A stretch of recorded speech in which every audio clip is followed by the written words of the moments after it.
Ơi,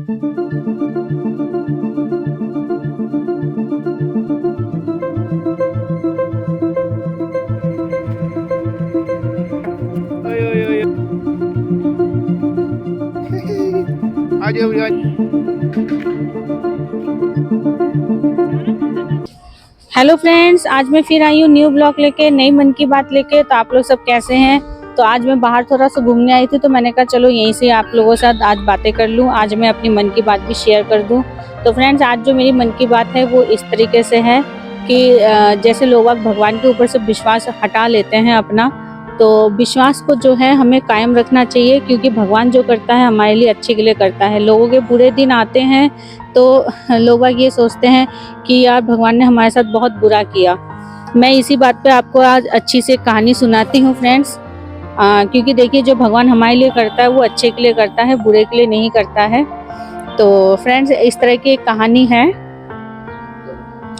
तो फ्रेंड्स, जो कहानी इस टाइप से है, यमराज जी अपने दूत को नीचे भेजते हैं आत्मा लाने के लिए। तो दूत जाता है नीचे आत्मा लाने के लिए एक गरीब फैमिली में उसकी माँ, 3 बच्चियां की माँ है, पापा थे नहीं, पापा गुजर चुके थे, तो सिर्फ माँ थी उन बच्चियों के लिए। 3 बच्चियां थी छोटे छोटे, तो उस माँ की जो है डेथ हो गई थी, तो उसकी आत्मा को लेने जाना था। तो बच्चियां जो है बहुत ही बिलप बिलप के रो रही थी, बच्चियों का कोई था नहीं इस दुनिया में।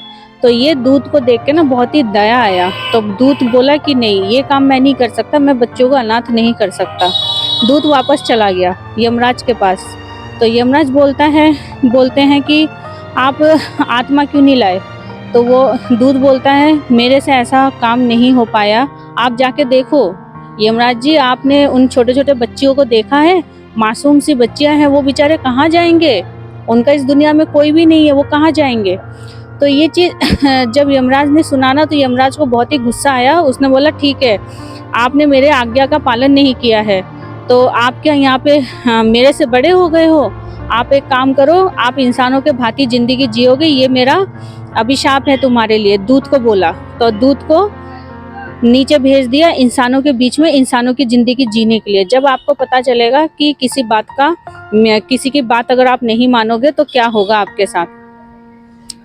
तो ठीक है, दूत ने उनकी बात मानी, दूत आ गया नीचे जमीन पे। वो एक कोने में सड़क के पास पड़ा हुआ था, जहाँ पे बिल्कुल ही दूत का जो है फटीचर, मतलब कपड़े वपड़े बिल्कुल फटे हुए थे, बेचारा गरीबी की हालत में पड़ा हुआ था। तो उसने देखा सामने एक मोची वाला था, वो बेचारा बहुत ही गरीब था, उसके भी कपड़े फटे हुए कपड़े थे, वो बेचारा मोची का काम कर रहा था। तो दूत को ये देख के ना उसके ऊपर दया आई, तो दूत ने कहा क्यों ना मैं इसके पास जाके इससे कुछ मदद मांगता हूँ। तो दूत उसके पास गया। दूत कहता है कि मेरे पास ना, मैं ना बहुत दिनों से भूखा हूँ, मैंने खाना नहीं खाया। तो मोची वाले को ये चीज़ देख के ना उसके ऊपर बहुत दया आ गई। तो मोची वाले ने बोला, ठीक है, आप एक काम करो, आप मेरे घर चलो, मैं आपको खाना वाना खिलाता हूँ, कुछ कपड़े वपड़े भी आपको ठीक ठाक देता हूँ पहनने के लिए। तो मोची जो है उस दूत को अपने साथ ले गया घर ले जाके उसे खाना वाना खिलाया पेट भर के, और उसे कपड़े वपड़े भी दिए। तो दूत देखता है कि ये तो बहुत अच्छा आदमी है मोची वाले को। तो वो मन मन में सोचता है दूत की, ये ही नहीं जानता कि यहाँ पे यमराज जी आके प्रकट हो गए हैं, तो इसका कितना भला होगा, इसे ये चीज नहीं पता। तो दूत अपने मन मन में ये चीज को सोचता है। तो काफी समय बीतने के बाद अब क्या होता है, जो मोची वाला था वो अपने ना, मतलब अपने काम में बढ़ोतरी नहीं कर पा रहा था, वो बस किसी तरह से जाता था, अपना काम करता था और चले आता था। तो अब ना यमराज, क्या जो दूत था, उसने क्या किया, मोची वाले को बोला कि आप एक दिन मत जाओ, आप आराम करो, मैं आपकी जगह चला जाता हूँ। तो कहता है ठीक है। तो वो मोची वाले की जगह गया। मोची वाले के वहाँ जाके उसने जूते वूते इतने बढ़िया से सीले कि जो मोची वाले का काम था उसका डबल उसकी बिक्री होने लगी, मतलब बहुत अच्छा बिक्री होने लग गया उसका। तो क्या हुआ, इतनी अच्छी उसकी दुकानदारी चलने लग गई। अब वहाँ का जो राजा था, तो राजा जी तक वो बात जब पहुंची ना कि वहाँ का जो मोची वाला है बहुत अच्छा जूता सिलता है, क्योंकि सिलता तो वो दूत था, मोची वाला तो घर में बैठा था।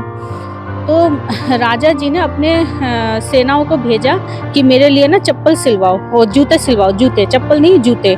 क्योंकि वहाँ का मतलब राजा का जो वहाँ का जो इलाका था, मतलब वहाँ का जो शहर था, समझ लीजिए जो भी, तो वहाँ पे ये कहावत फैली हुई थी कि जब इंसान कोई मर जाता है तो उसको चप्पल पहनाई जाती है, जो इंसान जिंदा रहता है वो जूता पहनता है। तो दोनों सेनाएं गए उसके पास, उसने बोला हमारे महाराज के लिए आप एक, ये हमारे पास बहुत ही कीमती एक कपड़ा उसने लाके दिया, शॉल टाइप, ये हमारे पास एक लास्ट ही हमारे पास चमड़ी बची हुई है, इससे जो है महाराज का बहुत अच्छा सा एक जूता सिल के दोगे आप। हाँ, और देखिए चमड़ी का ध्यान रखिएगा, खराब नहीं होना चाहिए, ये लास्ट चमड़ी है हमारे पास। ये बोल के उनको ये चमड़ी देके वो जो राजा के सेनाएं थे वो लोग चले गए। अच्छा, अब दूत जो था उसको ये पता था कि राजा की मृत्यु होने वाली है, उसको ये चीज पता थी। उसने क्या किया, जूते के जगह चप्पल तैयार करके दिया उससे, उस जो बचे हुए जो चमड़ी थी, बचे हुए चमड़ी से उसने चप्पल सील के दिया। अब अगले दिन जब राजा के सेनाएं लोग आते हैं वो जूते लेने के लिए, वो देखते हैं उसने चप्पल बना के दी। तो उसने देख के सेनाएं गुस्सा हो गए, कह रहे ये क्या, मैंने जूता बनाने के लिए बोला था, आपने चप्पल बना के दिया। तो वो मन मन में हंसता है, तो वो कुछ नहीं बोलता, वो कहते हैं मुझे लगा आपने चप्पल बोला तो मैंने चप्पल बना के दिया, वो ये बोलता है। इतने में अब जब वो सेनाएं जब उसको डांट रहे थे तो इतने में क्या होता है, एक सेना भागकर पीछे से आता है, वो बोलता है अरे अरे जूता तो नहीं सिलवाया, चप्पल सिलवाओ, राजा की डेथ हो गई, राजा जी मर गए। इतने में जब वो बोलते हैं ना तो सेनाओं ने चौंक जाते हैं, कहते हैं अरे इसको कैसे पता चला कि राजा जी का डेथ होने वाला है। तो जो भी है उन्होंने कुछ सोचा नहीं समझा नहीं, वो चप्पल उठा के लेके वो चल दिए वो दोनों। अच्छा, तो इस तरह से जो दूध था उसका बिजनेस तो बहुत अच्छा चल गया। अच्छा, उसके बाद क्या होता है, अब दूध तो मन ही मन मुस्कुराता है क्योंकि उसे पता है कि मुझे पता था कि राजा जी की डेथ होने वाली थी। अच्छा, इतने में क्या होता है, एक बुढ़िया सी आती है, बहुत ही पैसे वाली बुढ़िया आती है, तो वो बोलती है कि मेरे लिए भी जूते वूते सिलवा, मेरे लिए जूते सिलवा दो, और मेरी ये 3 बच्चियां हैं इनके भी जूते सिलवा दो। अच्छा, अचानक से वो दूध जब देखता है ना, वो जो 3 बच्चियां हैं ना, वो वही 3 बच्चियां हैं जिसकी माँ को वो जमीन पे छोड़ के चला गया था। अब हुआ क्या, यमराज ने तो उनको सजा दे दिया कि तू जमीन पे जा, पर यमराज ने किसी और दूत को इस काम पे लगा दिया था कि जाके उस माँ की आत्मा तुम लेकर आओ। तो जब वो उसकी माँ की आत्मा को लेके जाते हैं तो उस पड़ोस में ना एक बुढ़िया थी, मतलब एजेड बुढ़िया थी, जिसने बहुत ही पैसे वाली थी, तो उन्होंने उन 3 बच्चियों को संभाल लिया था। तो यही दूत देखता है और मन मन में सोचता है कि इसका मतलब यमराज जी सही बोल रहे थे कि जो होता है वो अच्छे के लिए होता है, बुरे के लिए नहीं होता है। यानी कि जो उसकी माँ की डेथ अगर नहीं हुई होती तो आज वो तीनों बच्चियां गरीबी में जिंदगी में जीती, पर उसकी माँ की डेथ हो गई, ये अच्छा हुआ उन तीनों बच्चियों के लिए जो अमीर घर में वो तीनों बच्चियां पल भर के बड़ी हो रही थी।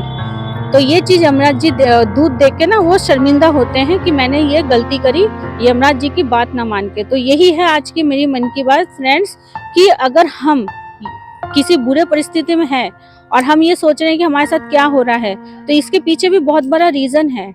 यानी कि भगवान जो है वो हमारे लिए अच्छा ही सोच रहा है आगे के लिए, वो बुरा नहीं सोच रहा है। ये चीज हमें दिमाग में लेके हमें चलना चाहिए। तो यही चीज के पछतावा उस दूध को हुआ, जो दूध ने उस तीनों बच्चियों को खुश देखा, उस बुढ़िया एजेड के साथ बहुत ही ज्यादा खुश देखा।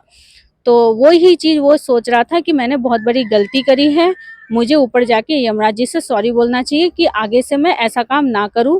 जो होता है नसीब में जैसा लिखा होता है वो अच्छे के लिए लिखा होता है, बुरे के लिए कभी नहीं होता है।